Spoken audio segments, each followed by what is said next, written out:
Hi everyone, my name is Radhika Rampat and I'm a cornea cataract refractive surgeon from London, UK.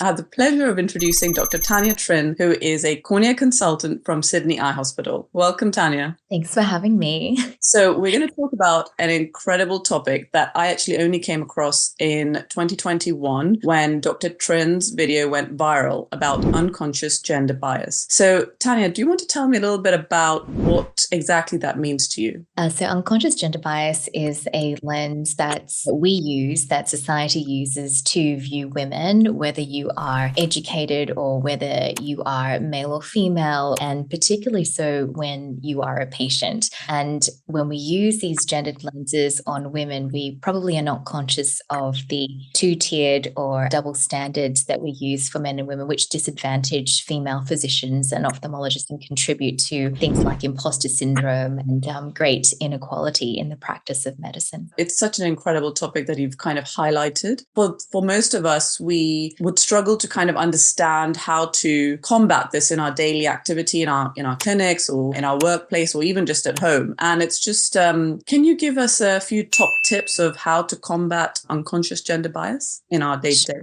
So that's a great question. I think that the first thing to do is to acknowledge it and to evaluate its impact. And that really means looking at the hard data about the way that we treat and elevate or disempower women into selection committees, panels, speaking positions, looking at the way that we use gendered language. The second thing I would do is to acknowledge our own privilege. We all have some level of privilege. You and I have privilege, even if, people see us as women of color, and making sure that we're using our privilege to speak up on behalf. And that leads to the third point about being an ally. You do not have to be only a female to speak up about these issues. The definition of an ally is a person who is not a member of that marginalized or underrepresented group, but speaks out on behalf of that group because they are using their position of privilege to, for the greater good. And when we think about it, women really, we're classed as a minority, but we shouldn't be. We represent 50% of the working population. We represent 50% of the patient population, and health systems are better when we reflect the population that we are trying to serve.